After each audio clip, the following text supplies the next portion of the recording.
Pro wrestling talk from the four corners of parts unknown. This is That Wrestling Podcast. Welcome to That Wrestling Podcast. I am the pod general, Jason Marchuga. With me, the newly minted Mr. Las Vegas, Kevin Cox, and the other guys are here too. Just kidding. Brian and Joe are here too. And this week's show is going to be a little different than the norm. Of course, Kevin and I just back from the Vegas vacation. So normally we would just talk about show A, show B, show C through. So this is going to be our trip interweaving with what happened in the world of professional wrestling. But first, what are you wearing? What are you wearing? What are you wearing today? What are you wearing? What are you wearing? What are you wearing today? It's the weekly check-in on what we are wearing. It's called What Are You Wearing? And we will start with Kevin. You mentioned we went to Vegas. I picked this bad boy up at one of the stops we'll get into in a little bit because there's a lot of apparel that was purchased between the both of us. I love tank tops. I've never owned the retro WWE. That's WWF. Or WWF. Get it right, Kevin. See, damn you, Vince McMahon. You're already in my head every time. The old. You should have listened to Mario Lopez then. He's the one who said WWF. No, it is a classic logo, World Wrestling Federation. I went to buy the same thing in a t-shirt and he's like, oh no, we ran out of those in large, but I think we have a tank top. And I'm like, sold. Take my money. Didn't even look at it now. Did not even look at it. He's like, tank top, sold. Right. Done. Brian, we'll go to you next. Well, I was in Reno, Nevada, down the road from no, just kidding. for Summerfest.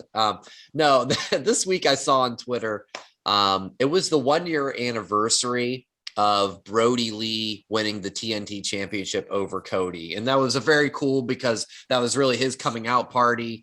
There was no crowds, and it was kind of a look back of like, oh man, what could have been for him. So I got my Brody Lee Exalted in Heaven shirt in honor of that anniversary. And since we were in Vegas for SummerSlam, it made sense to wear the SummerSlam hoodie. It's the Sin City SummerSlam hoodie, which sounds more like a porno than a wrestling pay-per-view. So that would make the most sense on what to wear. But when do I ever do what's expected? So I have something new that just came in from my friends at funkyourself.net. Oh, it is a new website. It's a video game. It's called the Feud Over Insert Coin Wrestling T-shirt. Now, these guys, I found them online, and they have got a lot of fun wrestling shirts. It's not about the people. It's about the sport, the entertainment. Go check them out at it is just funkyourself.net. Go check them out. A lot of fun wrestling shirts. We'll wrap it up with Joe. What do you got? Is this because the good folks at Homage just didn't catch your bait with the sponsorship? Is that why you're moving on to a new one? No, believe me, I spent enough on Homage this weekend. Okay. Well, again, more later. I'm going with the reason why I became a wrestling fan. My first superstar wrestler that I was just a huge fan of.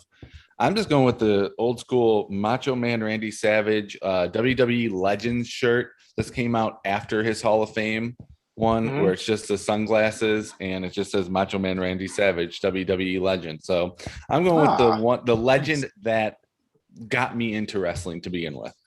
Very cool. And don't forget, you can pick up your That Wrestling Podcast shirt at whatamaneuver.net. Just search That Wrestling Podcast. And also follow the show on social media at That WrestlePod and subscribe to the YouTube channel. Just search That Wrestling Podcast. So I got to Las Vegas on Thursday night. And we're going to start when Kevin got there Friday afternoon. But we're going to start with Kevin. You had some travel issues. Whatever did you do to pass the time during your flight delays? 4 letters. BEER. Got to the airport. What time? My flight. What time did my flight leave? My flight left at 11. Got there. Around 9 o'clock. I think my flight left a little bit after 11. And I got there and immediately, your flight has been delayed an hour. And I'm like, damn, I want to get to Vegas already. Right. So then it's like, it pushed back to like 12:30 or something. And I'm like, oh, okay. So I just walk around the terminal and I see Sun King Brewery out of Indianapolis. I'm like, okay, this looks pretty good. Maybe I'll stop one there. Get another text or email alert. Your flight has been delayed another hour and 10 minutes. And I'm like, okay, let's see what the other terminal has. And it was Braxton Brewing, delicious beers. And I was like, yep, I'm gonna make a little bar crawl in the Indianapolis airport. So I got like soft pretzels, a cream ale, and then I got a really good IPA from Braxton Brewing. But then I hit up the airplane and it was awesome. All I could do was think like, ooh, I want to look out the airplane window, see the strip. Ooh, all the cliche first timers to Las Vegas type things. So as reported a few weeks ago, I spent some time in a local medical facility.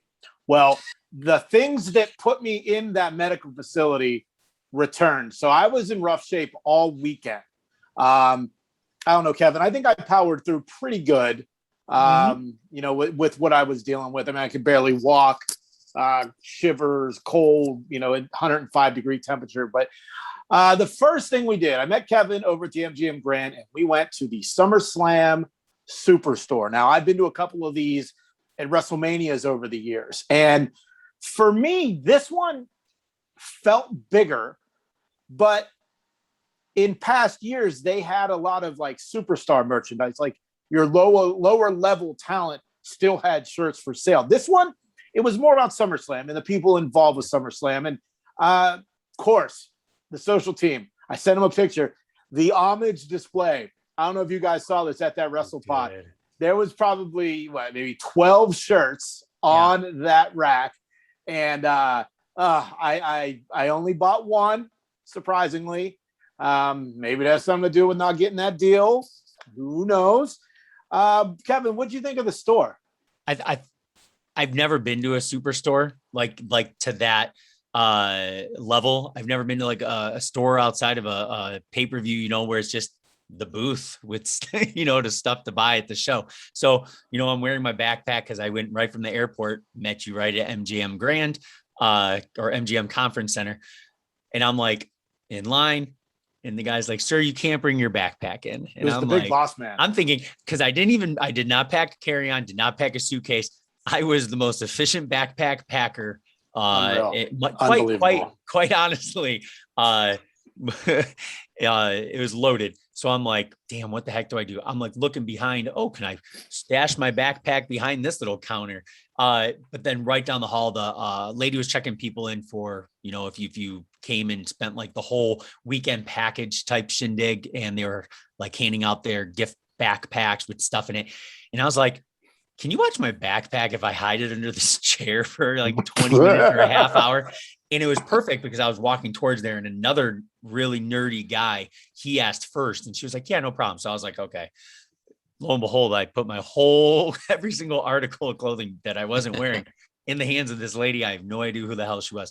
But yeah, then we waited in line, walked in, huge. I mean, probably a good, I'm going to guess 40,000 square feet, maybe. It was massive, but it was nicely spread out. So it wasn't just like display after display. Like you could walk through them because there's a crud ton of people in there.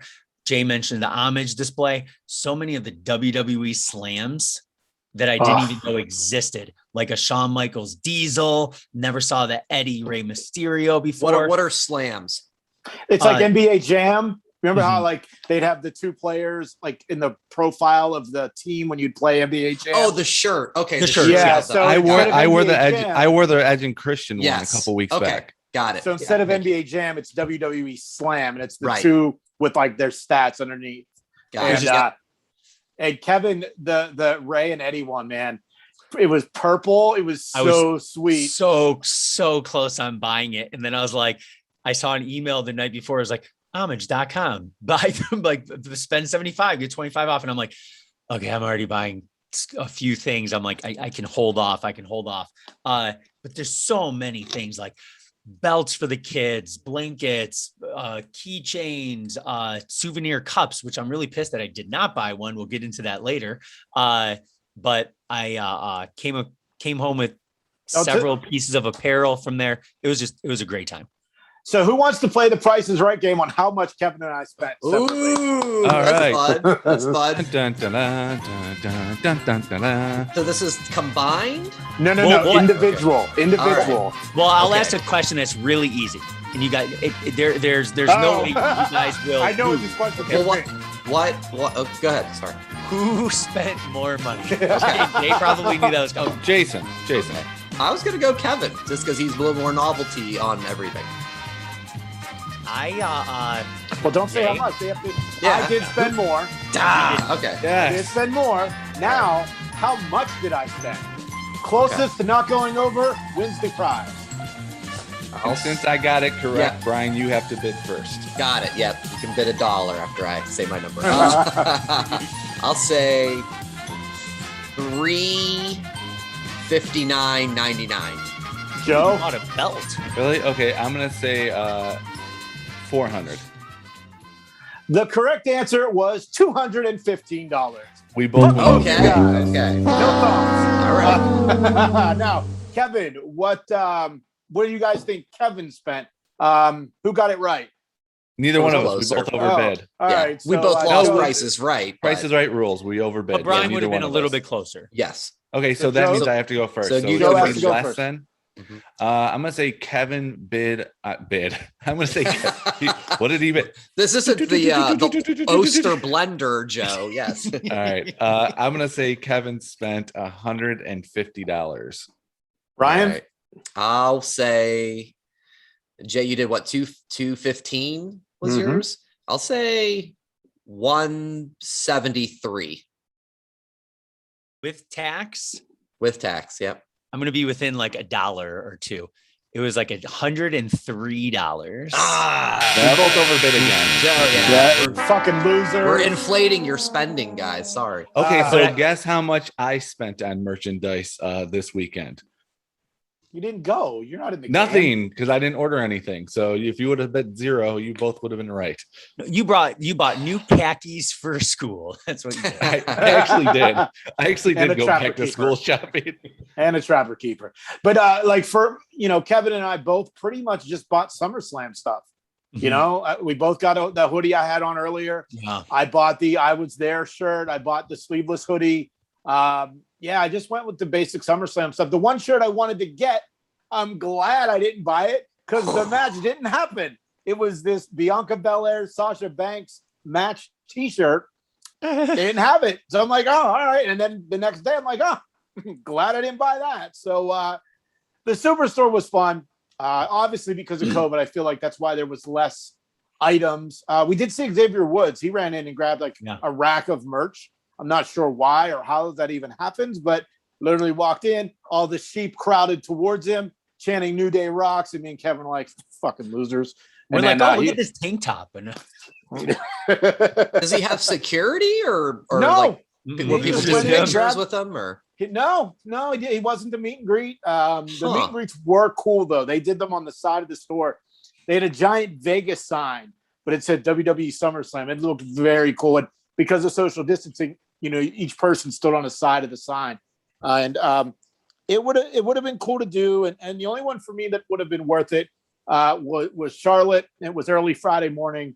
And I think The Miz was on Friday night. But for $150 and you don't get your own personal item signed, it wasn't worth it for me. maybe we'll play one more game. Joe bid how much Joe would have paid to meet Charlotte Flair. Negative $1 million. 0. Nah, I wouldn't have paid to meet her. There's very few people I would pay to meet. So negative, Joe. But we'll get into that later. Friday night, we went to the Nerd Bar on Fremont Street. Real quick before you get into it. Yeah. So now you're there. It's Friday. Give me the scene. Is it marks everywhere? Are you clearly like, okay, the people have arrived for the weekend? Like, what's the vibe and the attitude like? I guess. So it was pretty cool when I was on the airplane. There were people wearing wrestling gear. right? Okay, So like, that's what I was wondering. Yeah. You instantly, so a guy I was sitting next to, he's like, "Oh, what are you here for?" And I was like, "Oh, I'm here for SummerSlam." He's like, "Oh, that's awesome." He's like, "I'm going to the Pacquiao fight." Like it was very Same cool. night, yeah. Like Okay. it was pretty cool. And then in the airport, coming and leaving, like wrestling stuff all It's over. clear. So Indy wondered, area yeah. must have a really good wrestling fan population. That's Beautiful. flying out of the Indy airport. Well, did you tell that guy about that wrestling podcast that comes out every Friday on Spotify, Apple Podcasts, and SoundCloud? I did tell him about the podcast. And actually, I got an email this week. We are also now streaming in Australia. Check this shit out. Hey. Good day, mate. I got an email from Simon McInnes, and he used to listen to my old podcast. And then he knew I was doing this one, but he never could figure out how to listen to it because down in Australia, I guess like things like Spotify and Apple aren't the easiest things to get. So he sent me a message and he said, it's finally been added to the podcast service I subscribe to. And now I have 20 episodes to catch up on, which is kind of funny. Simon's a cool dude. Apparently now we're on something called Castbox. And yeah, man. So he listened to the SummerSlam Rumble Mania Fest preview, and he really liked what we were doing. So, Simon, what's up, bro? Thanks for the messages. Thanks for the follows on social media. Grab yourself a koala and listen to all the episodes, man. That's great. And what's the Foster's beer, right? Foster's. Yeah, go for some Foster's. Let's but I'm guessing Simon thinks of Foster's the way we think of Budweiser. He's probably. Like, don't tell me that. Yeah. Let Insert us know, good Simon. name here. Yes. Let us know, Simon. So Friday night on our way to GCW, we stopped at this place called the Nerd Bar. It's on Fremont Street, and it was cool. And I tried getting in there before. What an oxymoron. Never was able to get in there. Cool. It was very cool, Kevin. Right? Oh, weird. Cool. It was pretty awesome. The interesting thing was we get up to the bar to get beers, and I'm like, "So, what do you got? What beers do you have?" And it was blah blah blah blah blah, and then Brooklyn Security Ale, Brooklyn Defender. Oh, Brooklyn Defender. Yeah. And I'm like, what's Brooklyn Defender? She goes, it's this guy Steve Austin's beer. I guess he used to be a wrestler. I'm like, wait. And I was like, we'll take 2 of those. And sure enough, it was a Broken Skull IPA, but it was called Brooklyn Defender. And I said, why is it called Brooklyn Defender? And Kevin, her answer was, I don't get paid to be a nerd. I put that on my resume. I was very honest. Wow, what a shoot. I was like, damn. Yeah. So we just grabbed a spot, and it's got a bowling alley in it, and then they got these huge TVs in front of the bowling lanes. And it was like old episodes of like SmackDown. They were like flipping through and stuff on the network. Well, it was getting close to 7:00 local time in Las Vegas, and they were loading up the TNT app. And we saw the debut of CM Punk.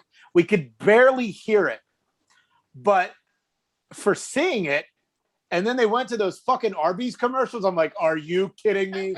Really? This is happening? Yeah. Come on. I'm like, Brian must be losing his mind. So we will start with you, Brian. What did you think about Friday Rampage CM Punk, the debut? I really enjoyed it. So I think my biggest takeaway was, did you see how happy he was? I mean, he was clearly emotional. The fans were off the charts. He's smiling. He's hugging people in the front row. The stage dive in the aisleway was great. And you feel for him for that. It's like, wow, okay, you just want to be happy. It seems like you're in the right place to be happy. His promo had a lot of passion. The only thing I kind of eye rolled at, and I think other people have mentioned this online about the whole, on whatever the date in August of 2005, I left professional wrestling and now I'm back in professional wrestling. Yes, WWE says they're sports entertainment, but if it wasn't for that sports entertainment, you wouldn't be in that position of where you are right that moment. Mhm. Nobody would be in the crowd for you. Man, So, Brian, it's like, all right, you're still a little bitter after 7 years, really? Okay, I get it. Whatever. But that was my biggest takeaway, though, was, you know what? He seems happy. He seems excited. Good for him. Looking forward to seeing what happens next. One of my takeaways was that somehow Frank the Clown scored Noel Foley and CM Punk. Did you see how long that hug was? Yeah, that was with Frank the a Clown? hug. I'm like, wow, Hug of the cinch. Yeah, oh my God, he must be like hung like a goddamn elephant. But Joe, what'd you think of the Punk debut? Lived up to expectations. The hype was huge with it. It was huge, and I was like, "There's no way it's going to be as big as the hype," and it was. The crowd made it. There was no other place for him to debut. Brian, you nailed it. He looked happy. Yeah. And Brian, I also have to agree with you too. That comment wasn't needed. You should have just kept it all positive, like I do every single week on That Wrestling Podcast. Yeah, that's just like you, Joe. That's biggest as long as we're not talking about that show on Mondays, right. The biggest takeaway from the entire thing was I was getting text messages from friends of mine who I haven't talked to in a while, who only watch that show on Mondays. They don't watch anything else, and like, I'm probably done with wrestling. And I basically told them, that's like, there's other shows you can watch. Just don't like stop watching professional wrestling because of that show on Monday. And was one of those shows That Wrestling Podcast on Wednesdays on our YouTube channel? Yes, it was. Of course it was. But my point is, I was getting these messages. It was the first time they watched anything AEW because they heard about the possibility of CM Punk coming. And now they're all saying, I can't believe this guy is an AEW. I can't believe this guy is an AEW. And then I told them about the rumored other people who were supposed to be coming. And they went, Vince is an idiot. I'm watching AEW now. So I'm like, that's not the point. The point is just watch one thing, expand, and maybe that show on Mondays will improve where you can enjoy everything. And Kevin, have you actually watched it since you've been home? I have. I've watched it multiple times, actually. Just being there, drinking that Broken Skull IPA. And Jay, I know leading up to, the announcement of him being there, you were like, I wish it wasn't a spoiler. We knew he was coming. I wish it was a surprise. I wish this, that. We both put up our hands with 50 other huge nerds. Not a woman in sight, Joe. Just the bartender. Just the bartender. And she seemed awesome. Like such a good person too. She seemed really sweet to you guys. But like people playing bowling up to the point of there, no one playing bowling anymore. People talking up to the point he came, you could hear a pin drop. It was the audio is kind of weird, so you have to like really pay attention to it. But I loved it. I won't get into the points where you guys got with a lot of his promo that he gave, right? Loved it. We knew he was going to come out to Cult of Personality. Sounded so good. With the Chicago stars, the flag, his logo. It looked so good. Calling out Darby Allin, nerdgasm. Like it was awesome. It made me so excited to watch AEW this week. If you haven't watched yet, definitely watch it. There's just an in-ring interview. It's so good. He didn't say anything more than he did on Friday, but my wife even watched it, and she's been on a big reading kick. She hasn't watched wrestling in a while, and she's like, yeah, this is good. I'm like, yeah, I told you. It's exciting. It's very, very exciting because everything is great. I think that it is good. I know what I said leading up to it, and I still believe if it was a spoiler, it would have been a million times better. But it was very cool to see it. It's interesting how everyone in the world went and bought the CM Punk shirt.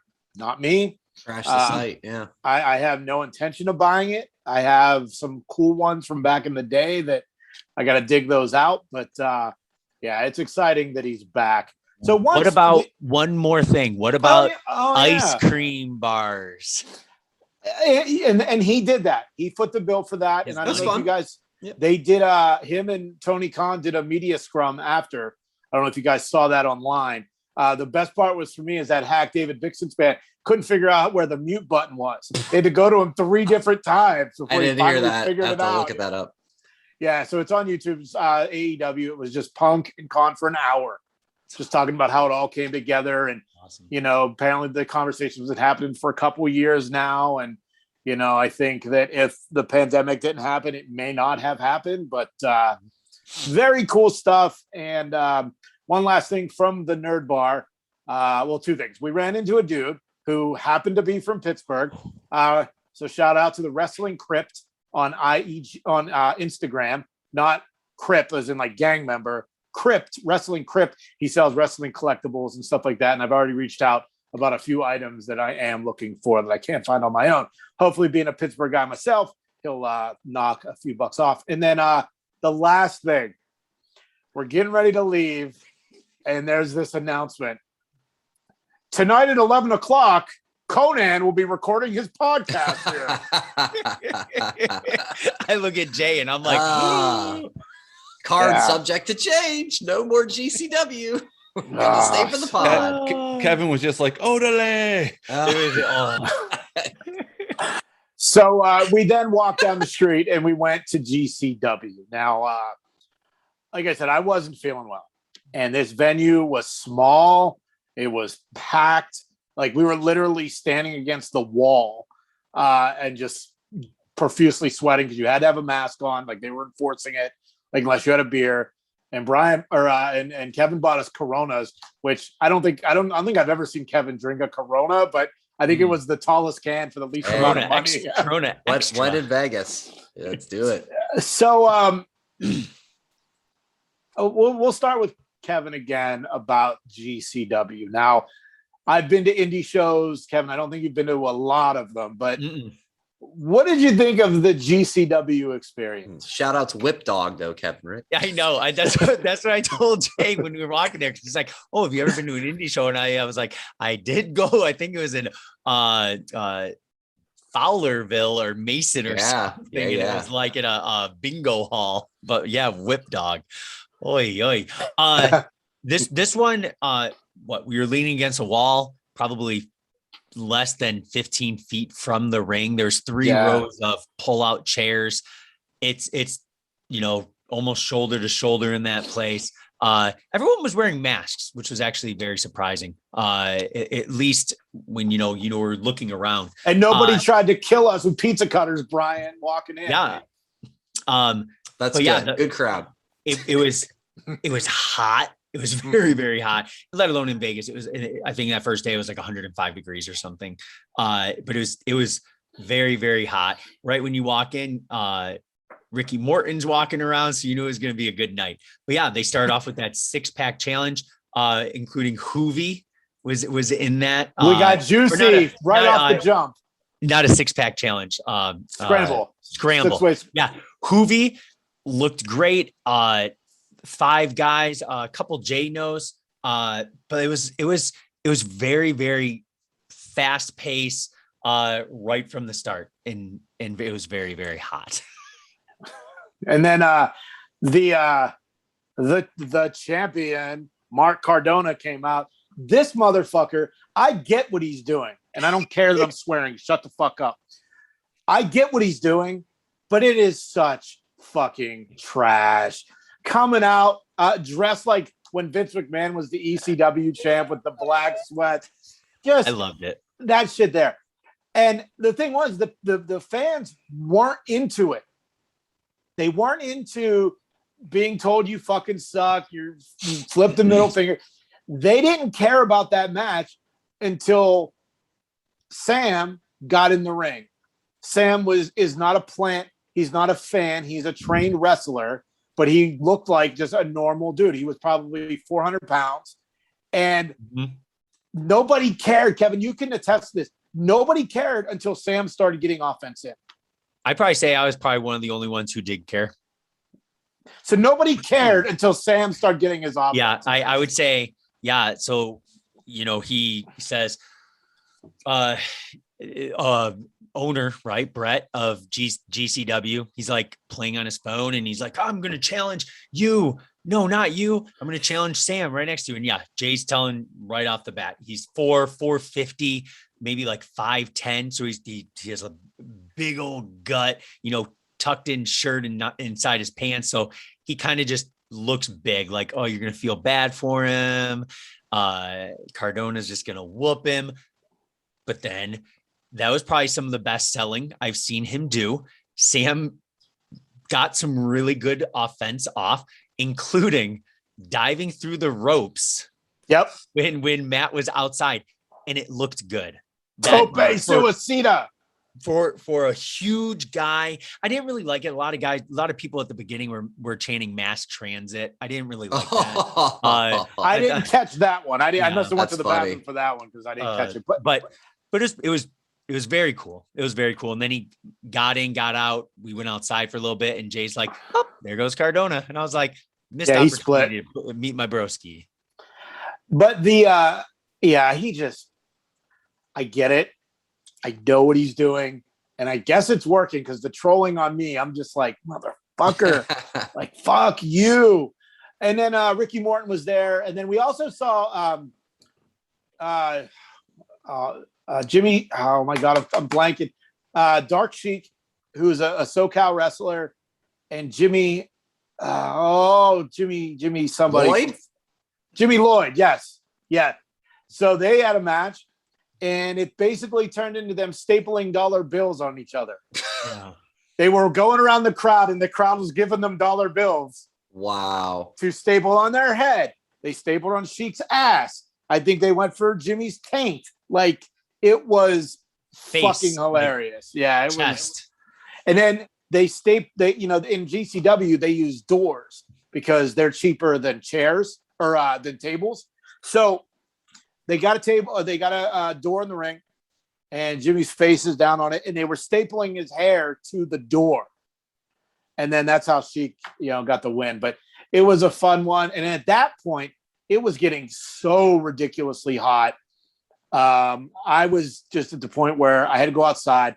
I knew a couple people out there. So, I was talking to them for a minute trying to cool off, and it just wasn't working. And then I was like, Kev, we got to go. And I almost, due to the pain that sent me to the medical facility a few weeks ago, I almost passed out due to pain and exhaustion and everything. So we didn't make it to the main event. Luckily, Kevin was cool about, not getting to see that stuff. So thank you for that, Kevin. I do appreciate that. Because, if I would have passed out, you would have had to pick me up and carry me out. And that would have been quite a haul for you. So, that was Friday in Las Vegas. You still got it. We didn't watch SmackDown, but Brian sent us the big story, which was Seth Rollins getting the brood bath. Because in 2021, you can't say bloodbath on Fox. How did it look? I still haven't watched it. Was it a cool segment? Yeah. So Edge had cut a promo earlier in the night and talked about like how angry he was and that it was like making his blood black and like going to this dark place. And so then when Seth came out, he's wearing the bright white suit. So of course it plays right into it. And then when Edge popped on the screen after the Brood music played, which, immediately I was like, Gangrel, but no Gangrel was to be found. So the blood that came down, and maybe they didn't have the black or the red light going on, like probably back in the day, but it was like a black blood, because Edge referenced that. So it was like a little like a darker shade to maybe not quite look like blood per se. Right. But yeah, the Brood, it's so fun to see everybody online. People were like, the Brood music is one of the most underrated theme music. No, and all these people are like, I was like, no, it's properly rated. It kicks ass. It's like everybody loves the Brood music. So there's no one who was just like, oh, the Brood music sucks. No one has ever. No one has ever said that. It's so good. I would like Gangrel, Edge, and Christian suck with that entrance of the fire coming through the stage. No one ever said that. Right. and for a group that probably was together for maybe a year. Not even probably like 3 months. Right. And like to have that music be such a, such a fan favorite for having such a short period of time speaks to how good that music really is. So that was SmackDown. And then Saturday, the day of SummerSlam started for us early. We went to the Palace Station Casino. We went to this place called The Border and had a big fucking breakfast. Mm-hmm. That was, it was so like they don't do buffets in Vegas anymore for obvious reasons. Yeah. So we went and it was like, it was such a good breakfast. But Jay's very amazed, by the way, of that. I have to finish every single ounce of anything on my plate. He basically licks the plate when he's done. That's his finisher.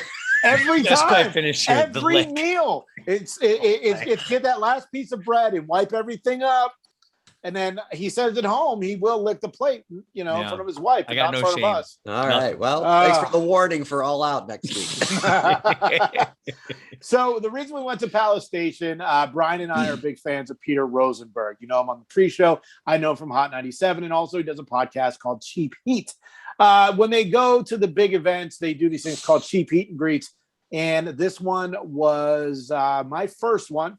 Kevin doesn't really know much about Rosenberg outside of his WWE stuff, but it was also a pop-up store for Wrestling for Sale on Instagram. This guy, Ted, has the coolest, greatest collection of merchandise, which then turned into a business, which has then turned into this huge fashion trend amongst wrestling fans, and not even like everybody loves vintage wrestling stuff. And we were this close to convincing Kevin to spend an obscene amount of money on a t-shirt. Yeah. And he didn't do it. Tell him what shirt that was, Kevin. I've always wanted the tie-dye Dude Love shirt. Always. I've always wanted. Guess how much like you want to take there's no way I would have bought it. Let's play it again, right? He was close. I was like, come on, man, this is your chance. It's right there. It's the one you told me you wanted. It's right there. Joe, you want to go first? On my shoulder is right here, right? And then my wife was right here saying, "Are you a fucking moron?" We have a mortgage and a kid. You said an obscene amount. I'm gonna say $500. Oh my. Brian? Okay. Yeah, I won't go that high. I'll go like $275. Well, you're a loser, Brian, because Joe was 100% correct. $500 for a shirt. Isn't that God. Brian? You said obscene amount, and I like. Well, no, that's first not, I was thinking 3, but when 500 is ridiculous. Okay, obscene for us because there were shirts in the thousands. Yeah, that people were just like. Yeah, there's a guy over his shoulder who was like 5 of these vintage style shirts, and I'm just like, you've never touched a boob in your life, so you just came home with 5 sweet shirts. Well, are we talking though like the authentic stuff. Dude Love wore this shirt? No. Like it was from that era. Oh, it was original. I can't imagine then. That's insane. But it's just it's the vintage pieces. I mean, I spent So I did buy one vintage piece, and the only reason I bought it is because I had the shirt and I'd been looking for the hat. Back in WCW days, they had they were doing some stuff with NASCAR, and they had their WCW car, and they also had NWO Racing. Kyle Petty was the driver of the 49.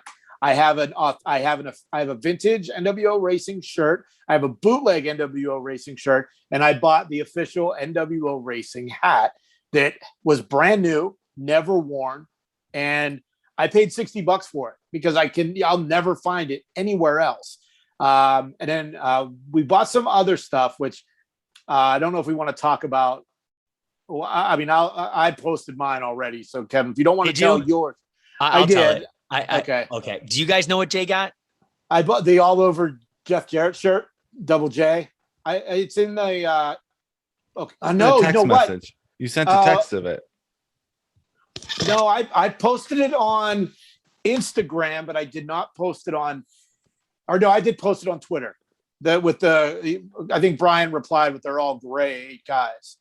Oh yeah. I did post it on Twitter. It's the like classic phenomenal. Like Razor Ramon shirt where it's like an all over print, but it's bright white and red. It's Double J from his World Wrestling Federation times, like with the cowboy hat and the big light up J. It's awesome. I was going to wear it tonight, but I was like, nah, I'm good. We'll get to that later and, sometime down the road. But it was a cool event for that. And then, of course, there was a live podcast. And Peter Rosenberg and his guy, Stat Guy Greg, who I'm not normally a fan of, but surprisingly, he was all right. And Brian, the nickname is 100% on this dude. He is huge. The physically large. Yeah. From that picture, I thought the same thing. Yeah. He is much bigger than I thought he physically was. large. Yeah. So we went to that and it was just talking about wrestling. If you listen to Cheap Heat that came out yesterday, or no, actually, so this is coming out Friday. Tuesday, they did a special one. Dipperstein did not get to go because he got COVID, which he was bummed. And Dipperstein is Rosenberg's real life agent.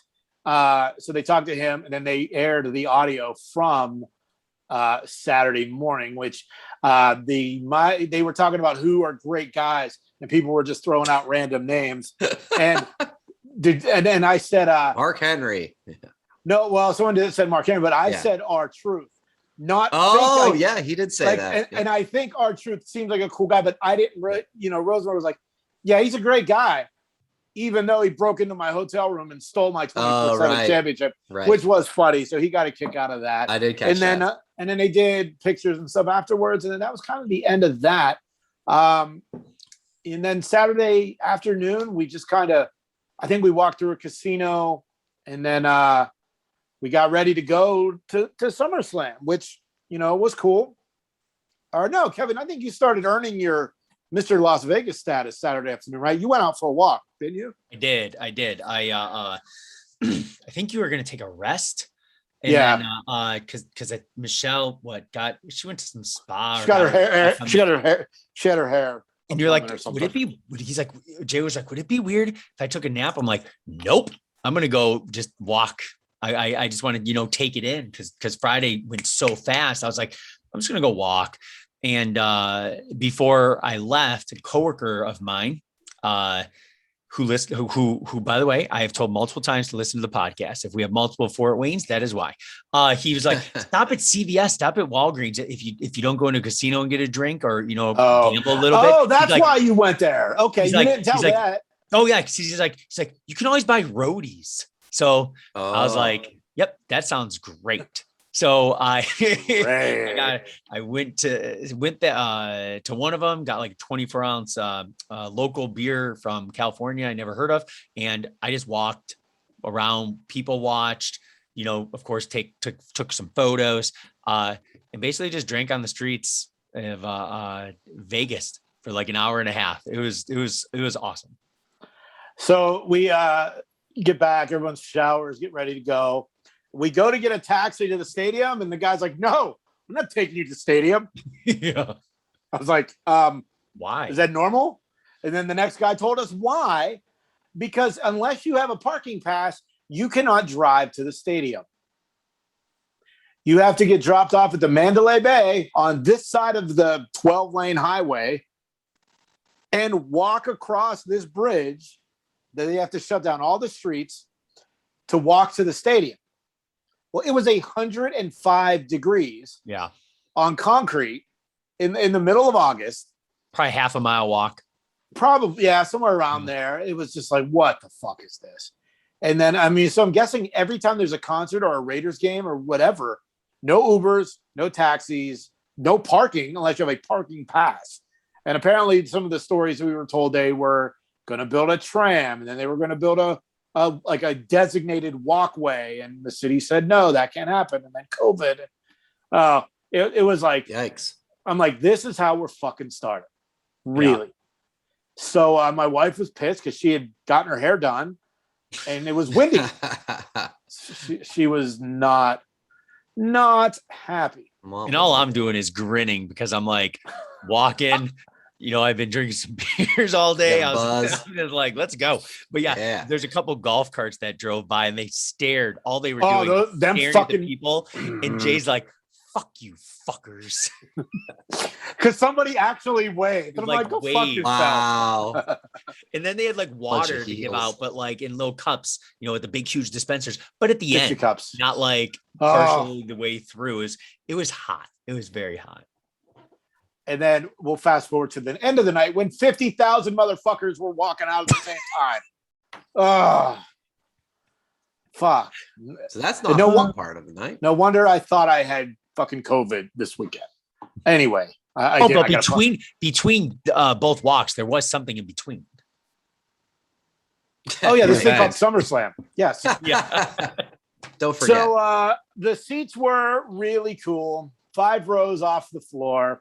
And when we got there, Kevin literally said, "Fuck those other 2 for not wanting to come." I was like, "Whoa, Kevin, why would you say that?" Wow. I was like, "They're all Heel friends." turn. Wow. Like, why would you say that? Tell us how you really feel. You got it on video. Yeah, it was I'm just like Michelle does. So it was just so out of character for Kevin. Like, that's what I say. Like, fuck those guys. Right. And then, so we were in the Twitch Club area, the seating area, which private bars, food, merch, all that stuff. The seats, of course, when I want to talk about the seats, he fucking leaves. Kevin, I would say those seats were perfect seats. Yeah, they were awesome because we were like, you know, we were wondering where we were going to be, and I've never sat on floor for an event ever, but for this situation, I'm glad I didn't because it's a couple rows off the floor, so it was like perfect elevation to see everything in the ring where I didn't find myself looking at the big screen the whole night. You weren't looking up and you weren't looking down. We were just literally looking straight ahead. It was awesome. And then of course, you know, throughout the night, the point of sale system shut down. Some toilets overflowed. And I don't think I've been in a venue that's totally cashless. Allegiant Stadium is a cashless venue. So what happens when your shit goes down? All the prepared food was handed out for free.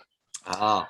My wife went up to get a water or something, and she comes down with like 2 things of chicken strips and fries, a couple cookies, a couple waters. I'm like, what is this? Iced I was coffee. texting you guys. I was like, I'm seeing reports online that the system's down. Well, What's going my on? wife was texting me from the concourse, but the internet wasn't like there was no internet. Oh yeah, obviously, because so that was a shit show in itself. And then apparently there was pyro issues, you know, for the show and you know that type of stuff. But poor Goldberg needed the Gilbert sparklers for his know. entrance. They didn't even have that. Terrible. Yeah, it was just all like fire extinguishers and smoke going off instead of pyro. Yeah, and like flippy lights and stuff. But it was it was like I said, my experience was just awesome. I mean, like I said, I felt like shit, and the whole walk thing was annoying. But like SummerSlam was just awesome from top to bottom for me. Kevin, you were there. What'd you think? You know, yeah, I still want to rewatch it, you know, on Peacock just to see, you know, every time I go to an event, I like to watch it again to see like, ooh, why was this match so good? AKA Edge and Seth Rollins. That's what I really want to watch. But like I know with we can say, you know, maybe what match you thought was the best, but I think we're all going to agree on that. It just seemed like the event went very fast and it was over 4 hours, right? Yeah, it's crazy. Because we also started drinking a few beers at the beginning and of the event, and just kind of being there was kind of an experience as well. Very, very cool stadium on the outside. I thought it looked very, and let alone, you know, it's not a football field, just didn't have much glitz to like the club level. Like it looked. What's the Raiders? Yeah, I mean, it's very like the blah. Death Star is what they call it. So right. Yeah. So there is a roof.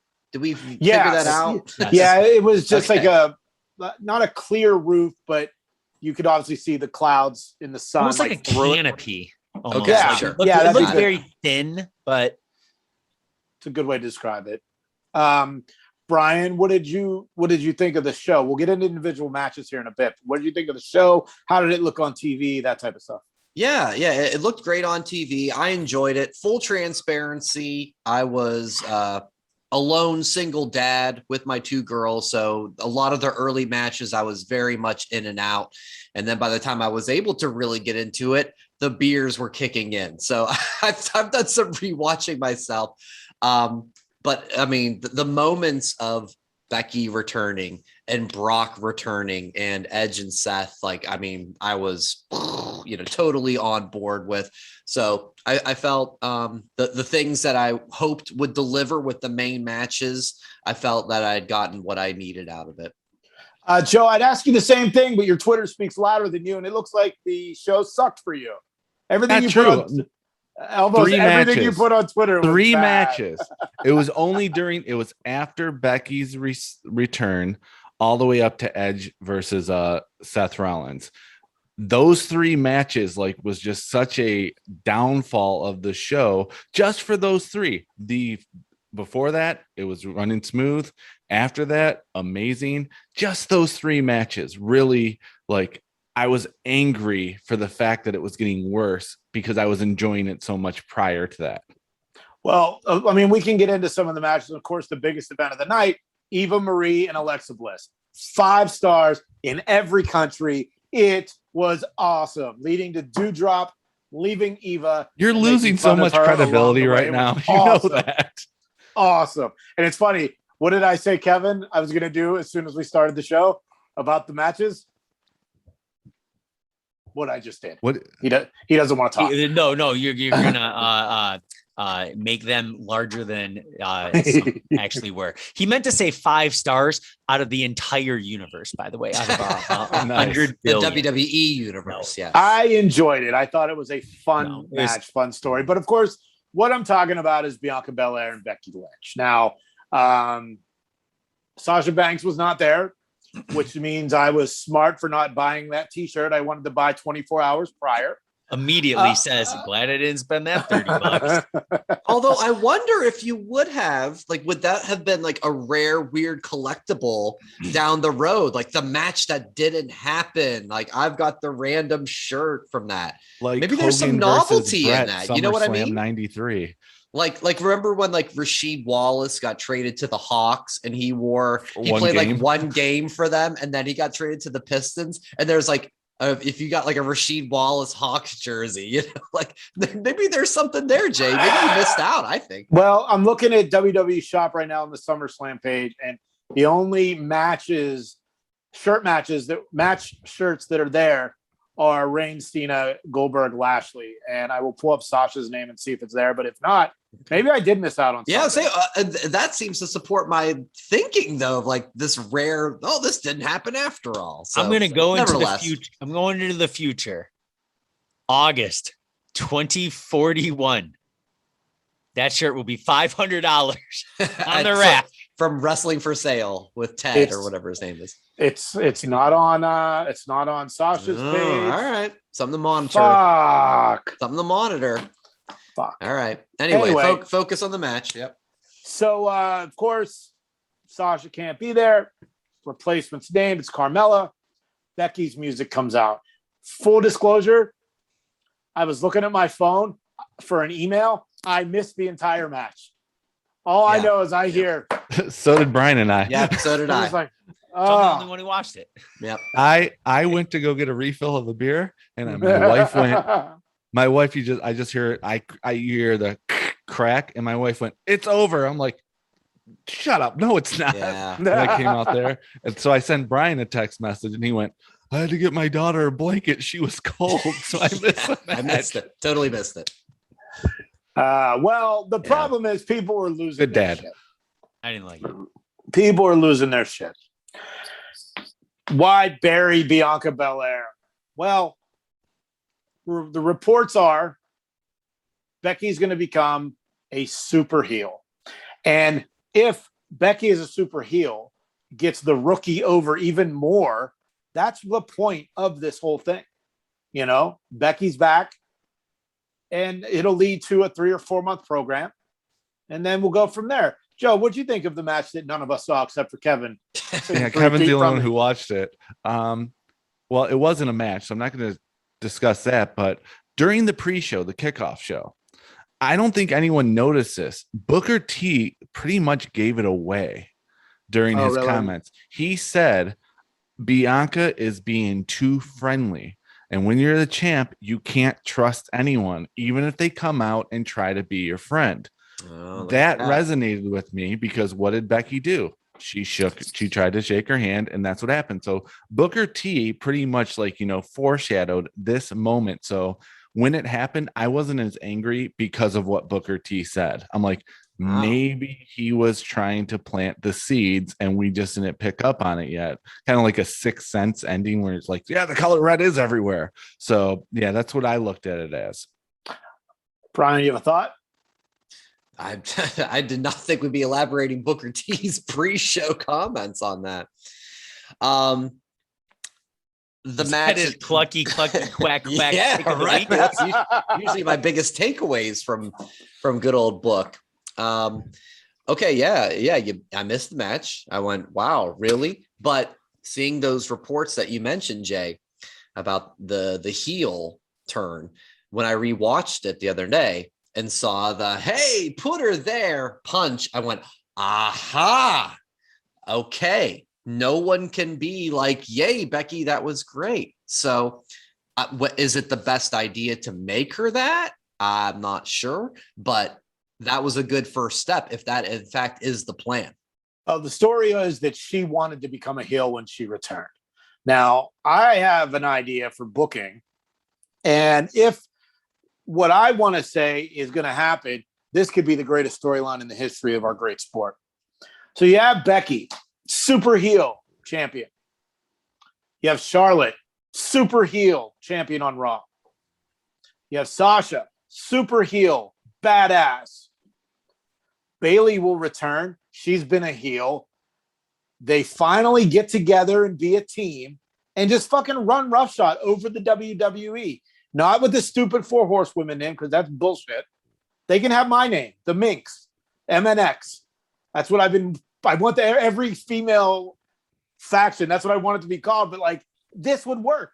This would make sense. They would beat the shit out of all the everybody, and then finally the new class or the younger talent would make their way up, and then go from there. But if I that's what I want to happen. But and I love the idea of Becky being a heel because it's going to put people like Bianca Belair over even more.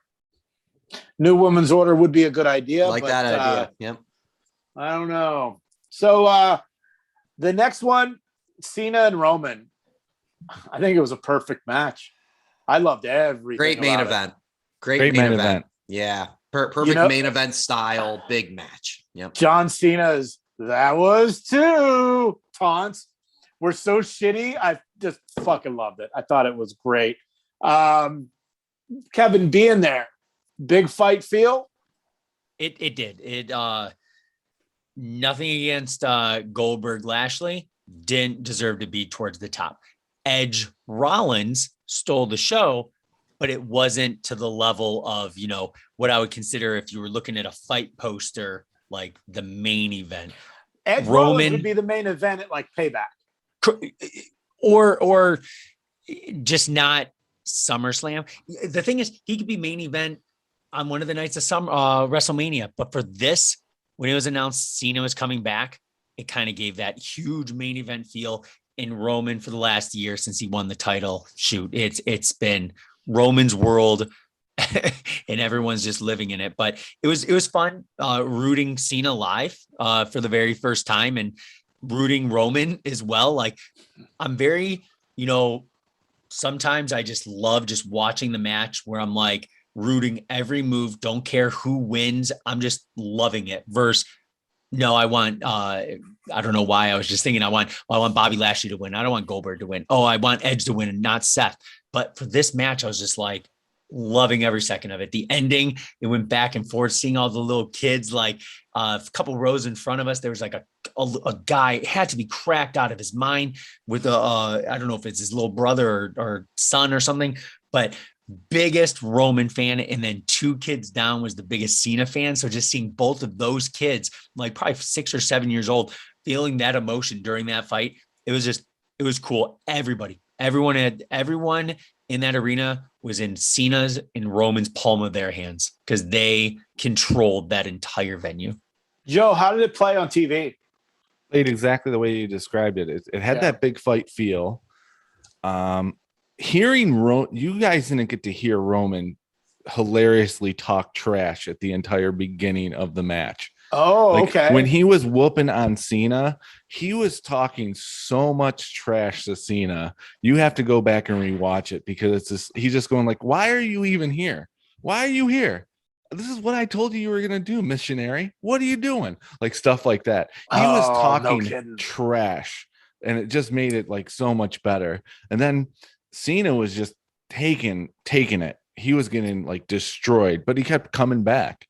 And then he did the super AA off the top rope, and he knew he wasn't going to win on that one, but it was exact. And Roman was spearing after spearing after spearing, and then he finally won with the Superman punch. But it had that big match feel. Now, Kevin, you said earlier, you said, well, Edge and Jason, you said this too. Edge and Rollins could be a main event at Payback, but tonight they just stole the show. They did exactly what they were supposed to do.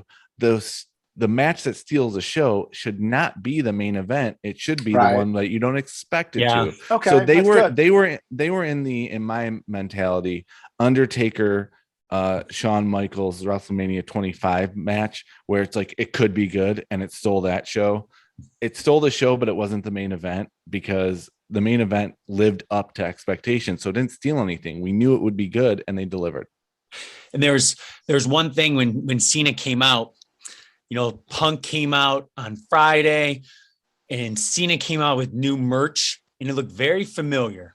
Instantly, it made me realize one of the shirts that I wore very first weeks of the podcast, my straight edge superstar, CM Punk. Yep. Instantly, I thought of it. Both yellow, let alone it's Super Mario 3. Feel of Super Mario 3. Yep. But I don't know every other wrestler in the world. But you can get this on Pro Wrestling Tees, and it's very cool. It's CM Punk just flying through the air. Very similar to John Cena's merch that night, which Jay was already on WWEshop.com immediately looking for. It wasn't on there. I think it was part of the there was an NFT and you could buy it. You could buy it for $1,000. No, thank you. I'll buy. But it does have the 16 belts on the back. That's it. It was pretty cool. I'm like, that is awesome. I'm like, that is perfect. But and of course, like I said, I was feeling kind of shitty the whole night, but I wasn't complaining. And then Lesnar's music hit, and it like woke me up. Like I was so pumped that Brock Lesnar was back. I have not watched that back on TV. I haven't watched anything from Summerslam back on TV yet, but you're gonna love it. I was so excited to see Brock back. And then can I tell you one funny thing from the TV, or do you just go ahead. Go tell it. Go ahead. So Cole, has a complete fit. and to number one, and I totally bit into it, but McAfee, he's so over the top, and he just starts shouting, "Let's go!" and then Cole goes, "Holy shh," and stops himself. And McAfee just starts going, "Say it, say it." Yes. That's so funny. But people, because I haven't watched it yet. There, it seemed like people were going out of their minds. Myself, Jay, Michelle included. I mean, like, no one booed. Everyone was just going nuts. You saw Brock, I think, high-fiving people. I've never seen that before. Yeah, he was smiling and high-fiving people on the way out. So it'd be kind of cool to see face Brock. Who he hasn't been a face since like 2002 when Heyman screwed him over, which I feel like now this is going to be Heyman does what Heyman does. Brock and Roman are going to have a match. We'll say it's Survivor Series. Heyman's going to turn on Roman and Brock wins the title because this is what happens every time with Heyman. Maybe. And I thought that was going to happen Saturday. I thought he was going to turn on Roman so Cena would win, but it didn't happen. And as far as the other matches, we don't really need to get into it. Seth and Edge was awesome. Match of the night. Charlotte regaining the title again because she's the queen and the best women wrestler ever. RK Bro winning the tag titles. I mean, that was a fun one. Yeah. I have some fun backstage stories I will tell you when we're off air because I cannot say that these are These are very some stories I just can't tell from a very trusted source. And TWP we're gonna After Dark. Yeah. So we're gonna move on to NXT Takeover. Kevin and I did not watch because on Sunday, we kind of just chilled. I went to the casino and I won $700 and almost got jumped for it, which was fun. Oh, Then Kevin and my wife snuck into the pool at the Cosmopolitan, the day pool. How was that, Kevin? Because I don't swim and I don't go to pools. I brought a pair of board shorts just in case there was an opportunity, to hit up a pool. And what was I doing? I think I went off and by myself that morning again. Because I think you were we just slept resting. in. We just you guys were sleeping in, and I woke up every morning at like 5 o'clock, wide awake, and I was just like, you know what? Went to the bathroom and washed my face, and I was like, yeah, I'm gonna go for a walk. Instantly went to the store, picked up a beer, and then literally just walked. Went to Caesar's Palace, gambled a little bit. Bellagio, gambled a little bit. Flamingo, gambled a little bit. Just started walking around, and I'm like, I look outside, and I'm like, hey, I knew we had a show there. Matt Franco, the America's Got Talent season 7 winner, magician. I know he had a residency in Vegas, like a lot of the past AGT winners. So I was like looking online. I'm like, oh, maybe he has not free tickets, not at all, but available tickets for that night. And Jay, Michelle, and I were going to go out to dinner before they had their plans. And I was like, you know what? I'm going to go see a magic show. I'm like, you know what? I'm in Vegas. I kind of want, the true Vegas experience, see a show. So I got tickets to go see him. But yeah, we got back to the room. Jay's like, hey, we were going to go like do like a bus tour, like some touristy stuff. Cause I definitely want to go back to Vegas and I kind of want to see more of the city. And he's like, I'm not feeling the hottest. Would you be okay if you and Michelle maybe went to the pool? And I was like, sounds awesome. So yeah, like the card where we stayed, you had access to like the really pimped out pools at the Cosmopolitan, and it was awesome. Like you walk out, not gonna lie, some very attractive people. Every single woman was wearing basically thong, very cheeky underwear. I got this one drink. Do you guys know what a Dole Whip is? Oh yeah, Disney staple. Yep. Yeah, so I got it was Dole Whip rum, blah blah blah. I mean, the glass is probably like 20 ounces, at least a good solid 3 inches of rum, and then the Dole Whip on top. It was just fun. It was a lot of fun. I got really, not gonna lie, I was pretty buzzed. I think my wife likes you better than me because I don't go to pools, I don't swim, that type of shit. But she had a good time, and that was cool that you guys went. And then for my last Sunday thing, because my wife was such a trooper with all the wrestling stuff, I bought tickets for her to something called the After Party. It is 2 Backstreet Boys, an NSYNC guy, and a Boys to Men guy, and they just got together and just did a show, sang a bunch of songs, and they had guest stars every night. Coolio was there the night that we were there. It was a fun show. Go to @thepod general on Instagram. You can see my little 2-minute highlight video I put up. Bobby Brown was there the night before, and I was so hoping it would be Bobby Brown again. I love My Prerogative and Every Little Step and all his solo stuff. But so that was it. And then like I said, neither one of us watched NXT TakeOver. So Brian, you can take over that wrestling podcast. Yeah. Well, a couple of things. I mean, first off, it was weird to have TakeOver the day after the main roster pay-per-view. Usually it's the reverse. So it kind of felt a little weird on Sunday, like, oh yeah, there's more wrestling to watch. So a little weird. And the interview and the rumor that had been going around in the last couple of weeks, and we talked about it on the show, about NXT going in a different direction, and the president or CEO, whatever the title correctly, of Nick Khan, basically confirming that yes, in a couple of weeks, that is what's going to be happening. So it felt a little weird, like maybe is this going to be the last kind of takeover in this alliteration of NXT? So a little weird to begin with, just overall. But nevertheless, It really delivered. It was another great show. We had to start off Cameron Grimes and LA Knight for the $1 million belt. And the crowd just loves Cameron, loves him. The story has been so good. With a little assist from Ted DiBiase, Cameron ended up getting the W. And that story did conclude itself on Tuesday. Did you guys see the switcheroo with it's so good. that damn Ted DiBiase? That was great. Did you notice that in that match, a couple of botches with the referee? Like at one point, I think she counted to 4. Turning the belt like back and forth between Ted and you're right. Near the end, it took away from the match a little bit because it's like fair enough. Okay, so LA Knight, so Cameron Grimes gets the $1 million dream locked in, and they go to the mat. She counts to 3, almost 4, and then he moves, and it's like, oh no, it was only 2, and it's like, no, that was 3. It was obviously 3, and it was live. So I'm like, yeah, that's not good. And then the whole tugging the belt thing too wasn't good. Some back and forth. So with that. It was a very inexperienced referee for a long-term story that took away from that, my opinion. Gotcha. Fair enough. Yep, fair enough.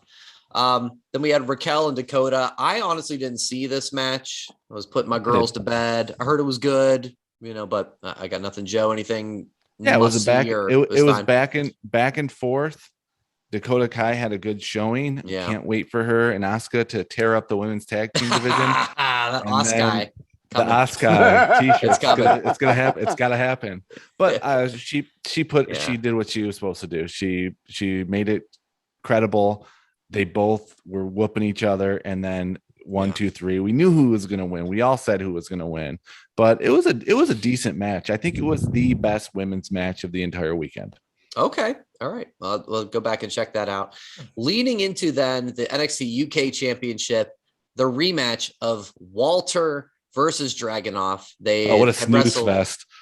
Wrestled the whole time. I'm kidding. Joe's a jokester. Brian gets this one. Brian, we already talked. Brian gets to discuss this one. This was the rematch of a match probably I think it was 8 months ago, and it was probably the best match of the no crowd era. With just that took you guys 3 months to fucking watch after I told you week after week to fucking watch it. You're gonna love it. All good. I didn't get you down. We got it done. And they delivered again, guys. My God. I'm pumped. I even though you I haven't know seen it yet, Jay? No. Oh my God. I know who wins, and I know. Give them 3 months. Yeah. Fuck you. Yeah. I Kev, know. have you seen it? Yes. No. Oh, okay. I know how it ends. I do know that because I was watching the bump this morning. So yeah. I mean, they beat the hell out of each other, and not only that, it was just the story of Walter claiming that Dragunov just can't get to that level, and he just doesn't have it in him. And you could see the emotion from Dragunov of he's doing everything he can, and he can't put Walter away. He finally does. It was as good, if not better, than the first match. I mean, it's probably the main difference is having a crowd, and yes, the NXT crowd isn't a huge crowd. It's probably maybe 200, 300 people.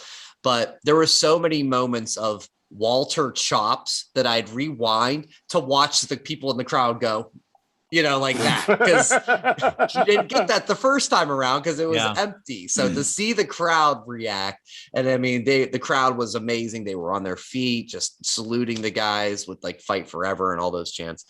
But yeah, Dragunov did it. He did it. Wow. He beat Walter, the man that we all thought was unbeatable. He finally got it done. And when you watch the match, guys, I'm sure you'll see that, yes, that was a satisfying way for Walter to finally lose a title. Do we think this is Walter to the main roster now? It's a great question. Kevin actually asked me this. We were talking about it on Sunday. Kevin, you said, well, if Walter goes to the main roster, who does he feud with? And I think I got one. Okay. Who? Lay it on us. Who? Sheamus. Sure. Sure. Oh my gosh, can you that's imagine? fun. Because he would no longer be so Oh my pale. gosh. Oh my Right. gosh. Yeah. That would be He will awesome. feud with Jeff Hardy on No, his no, debut no, episode no, Monday no. night. Moving on.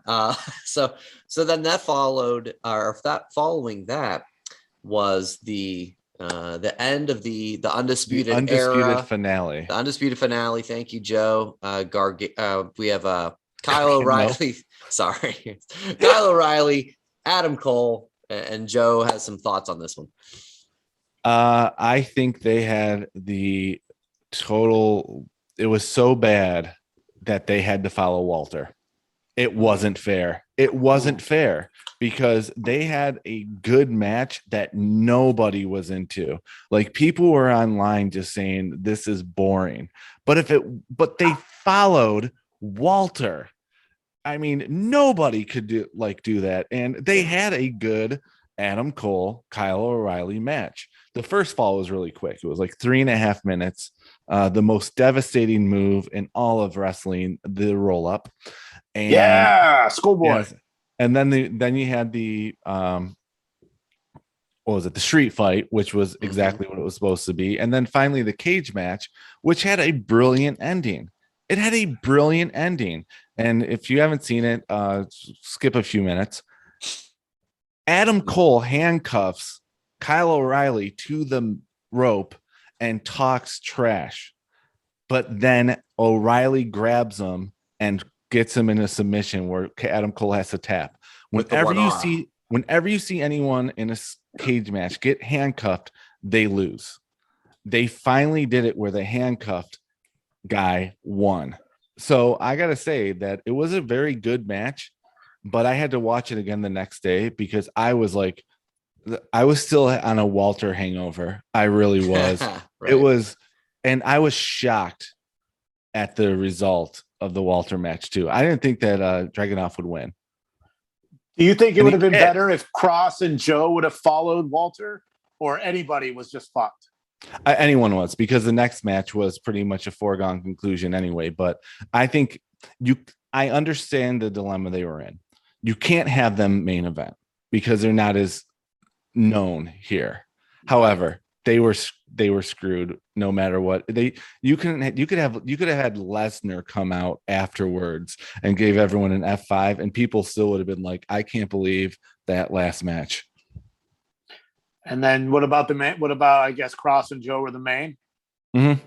Yeah, Cross and Joe were the main, and it was fine. I think kind of guilty again of the Walter Dragunov. Joe looked fine. I feel like because of what's happened with Cross on Raw, that it took a lot of the steam away. The crowd was killing him. There was Hardy chants. Where is Scarlett? I think and it's not fair. Took everything away from it. Yeah, it isn't fair, but it's what it was. I saw those fans on Twitter that were chanting Hardy. They're all fucking morons. I agree. All fucking morons. And maybe the Raw writers are morons. Well, in this case, come on now. And we can get into Cross on Raw next week because we've talked a lot. Yeah. Any other takeaways from TakeOver before we get into the 5 count? I'm good. No, good show. Walter Dragunov is a must see. Obviously, the one thing we didn't talk about with Cole and O'Reilly is because O'Reilly wins, the speculation about what's going to happen with Adam Cole, and all the reports are he still hasn't signed a contract, but he's not official for AEW. But I think because of Cole losing, a lot of people go, all right, probably out the door, or at least done with NXT. Seems to be an absolute certainty. Whether he shows up on a Monday or Friday remains to be seen, or goes to AEW. So if recent tricks and tips and things that happen from All Elite Land, Kenny Omega and the Young Bucks have been posting tweets about dead Adam Cole from the Be in the Elite series. If you don't know, Adam Cole, before he went to NXT, was in Ring of Honor Japan. He was in Bullet Club. He was in the Elite. And then they killed him on Being the Elite. And apparently they're starting to post pictures saying they're going ghost busting. So I want to see Adam Cole in AEW. I actually do. A lot of people think that if he goes to Raw, he'll get wasted.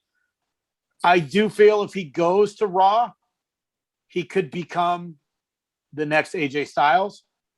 But I think he needs to go to AEW for 3 or 4 years, then come back to Raw to become AJ Styles. Kevin, you got something?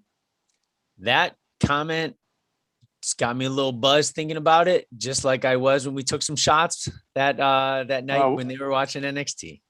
Yeah, well, we can get into that off air. We can't talk about that here. Can't talk about that here. Oh my. So with all the returns this week and the big crowd reactions, we thought that would make a great 5 count. So this week's 5 count is our top 5 reactions, crowd reactions from returns or debuts.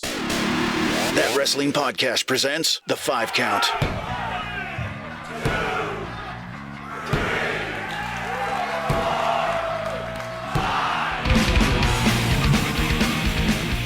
This week's 5 count is all about our 5 favorite crowd reactions from returns or debuts. We got 3 big returns this week in the world of professional wrestling. I'll go first at number 5, John Cena at the 2008 Royal Rumble at Madison Square Garden. He got hurt. He came back in like 4 months. He was supposed to be gone for 9, and he ended up winning the Royal Rumble. Number 4, Chris Jericho's debut on Monday Night Raw. He had just came from WCW. And what's interesting, I had no idea that was coming because when they did that Y2J countdown, I wasn't paying attention, and I just thought it was, that's how much time it is until the year 2000. I thought it was a legit Y2K counter. Number 3, and I know this isn't the rules of this 5 count, but I was running out of time and I couldn't think of a 5th one. So number 3 is any Road Warrior pop. Anytime, what a rush. Yeah.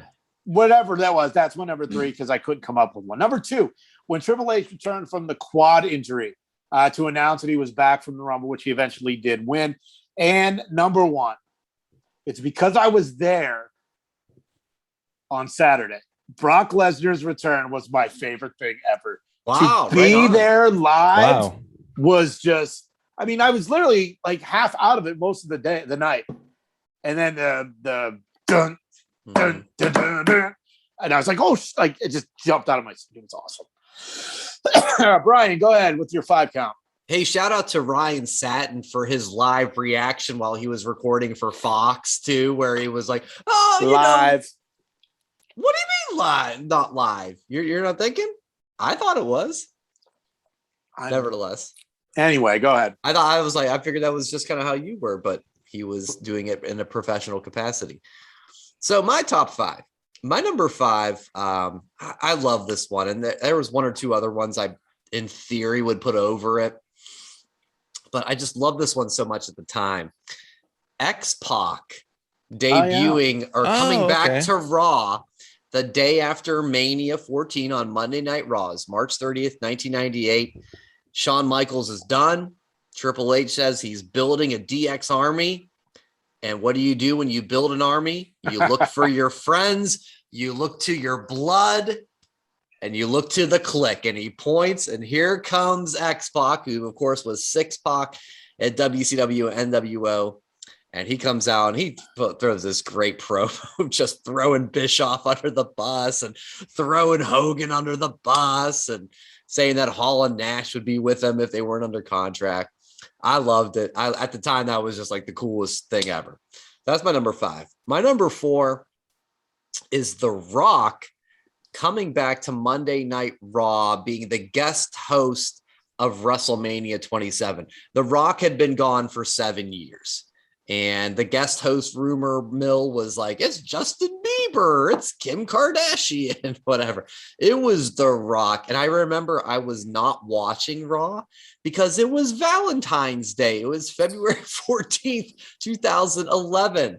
And I figured that you guys were sending the text, or I checked online later and went, oh my God, The Rock is back. And I missed it live. But of course, he got into the whole Cena stuff with Fruity Pebbles and everything, and really kicked it off right there. My number three. Brian, sorry to interrupt, but I think that's funny because, of course, Brian was out for Valentine's Day because you weren't married yet. You still had a girlfriend while we were all married. I was at her house. Care about Valentine's Day. I was at her apartment. Exactly. Yeah, it was one of those. Ooh, what's the line to get on here to make sure that things go okay. It all worked out in the end, as we know. Well, hopefully you got to lay the smackdown on making her missing you. Exactly. The yeah. Rock. So yeah. If you got to lay the smackdown, the poontang pie and everything. Yeah. Cool. I hope I had sex. Number three. My number three is your number four. I think it was Jericho on Raw. Yeah. The rumor was it was him. So I remember being excited, but I was up at Penn State. This is the summer of 99. And he came out at the great promo. We all know the rest is history. That's my number three. My number two is Brock Lesnar, Jay, but it's his Raw return the night after WrestleMania in 2012. He had just completed his UFC run and the rumors were going wild, but things ended at such bad terms with him for WrestleMania 20, how he left to go try out for the Minnesota Vikings. And then, this is the birth of Brock Lesnar guy, right? Birth of Brock Lesnar guy. Yeah. Doing that. And Lesnar comes out as Cena tried to bring out The Rock to acknowledge that he was the better man. Brock comes out, the crowd goes nuts. He F5'd Cena. And not only that, he kicked Cena's hat out of the ring. That was a pop. Remember that? Cena's hat flies off after he F5s him and he kicks the hat. And the crowd was like, yeah. And then he kicks the hat and he goes, yeah. It was so great. That's my number two. My number one is Edge's surprise return at the Royal Rumble of 2020. I'm not lying. I legitimately partially tore my MCL jumping up and down and celebrating Edge's return. I had a limp the next day. So if that can't be number one, that I don't know what could be number one. I literally got injured celebrating Edge's return. There was a little bit of rumors about it happening, but I didn't believe it. And I mean, my God, was it an amazing moment. He's got the tears in his eyes. And, thankfully, I'm hitting my computer. So excited. Yeah, the computer sit down, don't tear your MCL. But that's my number one. And what about you, Joe? What is your 5 count for tonight? My 5 count, I'm going to start with where Brian just left us off. I have number 5, Edge Royal Rumble. I think it would have been higher if the rumors weren't just so. The spoilers kind of ruined that one for me because I was expecting it. And it was a cool moment. The crowd popped. And that's what this is all about, the crowd popping. But the ones that I'm bringing up next, I feel like the crowd popped more. Number 4, 2017, WrestleMania 33. New Day comes out to introduce the 4th team. And that's the Hardy Boys return. And they were just in Ring of Honor the night before. And it was right at the peak of broken Matt Hardy. So when you have the whole WrestleMania crowd chanting delete and just going nuts, and Xavier Woods, who will come up again later in this 5 count, jumping up and down and totally fanboying it.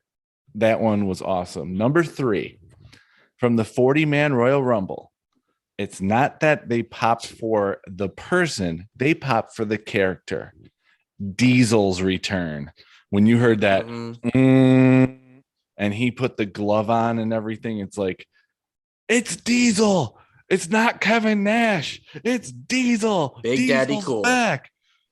And everyone just stopped. And I think it was Kofi who just gave a look like, what? And Sheamus did too. So my number 3 was Diesel because I definitely popped for that one because I was like, is he coming back as Diesel? Which he did not. It was a one night only. But for that little minute, it was, we were going to get Big Daddy Cool again. Number 2, it kind of reminded me of CM Punk this past Friday because it was the right time and definitely the right place. WCW 1998, Charlotte, North Carolina, Ric Flair's return to the 4 Horsemen. Crowd when they were all in their tuxedos. Yep. That crowd when Arn Anderson was just going over and Malenko gets put into the 4 Horsemen and Mongo's there and Jade, everyone. And then Anderson goes, oh, wait a minute. I almost forgot the Nature Boy, Ric Flair. and you heard the music, and the Charlotte crowd just went nuts for him, and he's crying. That was like the original CM Punk moment, because his hometown, bitter grapes leaving, got out there and had a feel good moment. But it's my number 2. Number 1 is just because it was a shocker, and it started off Raw the night after SummerSlam 2015. The Dudley Boys returned to Monday That's a Night. good one. Yeah. That's a good one. And again, Xavier Woods made that moment. Like the fireworks coming down, and the crowd went insane because no one saw it coming. And Xavier Woods just started yelling, "No, no!" And they put him through a table. That was so loud. I don't remember hearing a crowd louder than that. So number 1, Dudley Boys 2015. You know what I don't like about that moment, real quick, Jay? What I don't like about that moment is when you rewatch it, on commentary was Titus O'Neil and Darren Young, along with whoever the Raw announcers are. They talk over so much of like JBL and Michael Cole trying to say like 9-time champions. You just hear Titus go like, "Oh, we'll take them on. Come on." Because they were the primetime players. I think they were the champions at the time. They lost the night before. No, they lost the night before. Fair enough. They were bitter. Yeah, because if they were on play by yeah. you rewatch it, because I just rewatched it this week. It must have been like the anniversary because of, like you said, night after SummerSlam, and I just was like, "Titus, shut up." So, great moment nonetheless, though. All right, Kevin, bring it home. Yes, sir. So I did cross. Funny thing is, I crossed out several. Right. So I did have a top 8. You don't have to cross out. You can... I crossed out because you'll see why. You'll see why. All right. It shows that smart minds think alike, but I am still a loser. Number 5. Don't be pulling that number like 5 through 1 is all collectively Eddie Guerrero at No Way Out or whatever. Hey, like you tried to do with the NXT call up one the other day. No, I'm just letting you know. Nexus 3.0. Yeah, going to the main roster, guys. That's right. Yes. They're all under 6 feet and over 30. 5 for fighting. We called them. Oh yes, for fighting. Thanks for listening. So I did have to look at the criteria to pick, because for some reason I kept on putting Goldberg versus Hogan, Goldberg beating Hogan. And I was like, I better look at the thing again. And then I realized it was return debuts. So number 5, I was there. I'm going to say it correctly this time, Joe. Kurt Angle debuting with TNA at the Bound for Glory event. Guarantee none of you guys have seen it. No. I bought the pay-per-view. Okay, nice. CompuWare Arena. I'm a big shooter goal. I'm a huge home of the Plymouth Whalers. Huge. It was Sting versus Jeff Jarrett. He was the special ring announcer when his music hit and he came out. It just, place went wild. It was awesome. And I snuck down really close because I was a big Kurt Angle guy. It just will always like be in memory as an experience going to a TNA show. Number 4, Jay, me and you think very similar. You were the biggest Cena guy back in the day. I remember seeing Royal Rumble 2008 at B-Dubs. Number 30 comes out and I'm like, it's got to be someone good. And every single year, and I'm like, I'm rooting for someone big. Believe me, it was big that Cena came back, right? His music came in. It was really cool because, it was the small entrance into the arena. He comes out, crosses his hands, gives like that look. And I think him and Triple H go at it for several minutes, and Cena beats Triple H. And I just remember I was just like so pissed when he came out, right? That was my pop reaction, but the place went absolutely nuts when he came out. Number 3, Jay, you mentioned Brock Lesnar from this past weekend. I watched the CM Punk on AEW coming out at least 5 times. Wow. And I've not watched NXT TakeOver yet. Only a 2-hour show, right? I basically spent over an hour watching CM Punk just because I'm watching it, just seeing his emotions, the goosebumps. I remember telling you at the Nerd Bar, I'm like, dude, I've got goosebumps here. Like, it was so cool. And it's just one of those times where it's just like AEW's pulling some traction on those tires. Like they are boosting on all cylinders. I think it's very exciting. And it was great. It was perfect. We went on a lot of detail earlier. It was just It was amazing. Number 2, one of Brian's top ones. I think it might have even been your top one. Edge, 2021. I'm not going to say it 100% happened. Or 2020, sorry, 2020. There's no video proof, but I guarantee I was so close, like that AEW crying fan who just showed emotion, not dogging him whatsoever when he's crying a little bit in the crowd for showing that emotion. I literally got teary-eyed when Edge came out. I mean, I was jumping up and down. I'm not done. I do not have that big of a vertical base.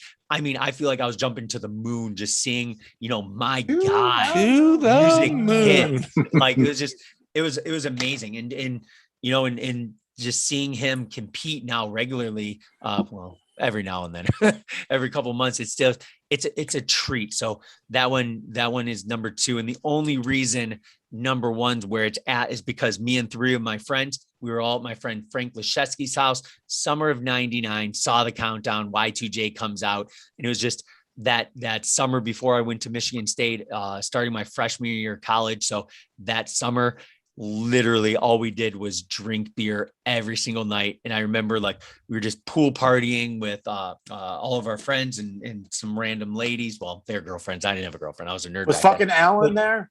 He was not. Damn you, Alan, and your 2 wrestling buddies. But yeah, just seeing no one likes you, Alan.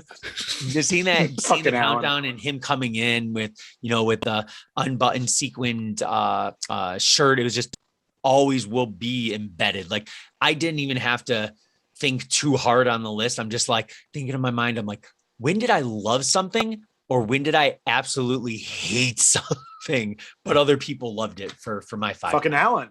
You loved him one time as a friend, and now you hate him as a friend. So fucking Alan. Great list for everybody tonight. That is this week's 5 count. Who made your 5 count? Let us know on social media using the hashtag TWP5count. Back from Vegas. It's time to wrap up the show. I want to thank the boys for another week of recording. Actually, I've stopped. Now? So you don't know. I said I had to go to the bathroom during the super show, right? And I caught you doing some embarrassing things. So I videotaped it, and I kept it a secret from Joe and Brian. All up to here. And Brian, you'll be very impressed. Was this the dance? Was this the dance cam? No, when you were holding up articles of clothing, female articles of clothing for Michelle. You'll see it in 1 second. Can I share my screen? Go ahead. We're live. We're live. Hey, we're live, pal. Here it comes. Uh-oh. Can you guys see it? Yeah. Okay. Let me make sure. Look at this. Volume is up. Okay.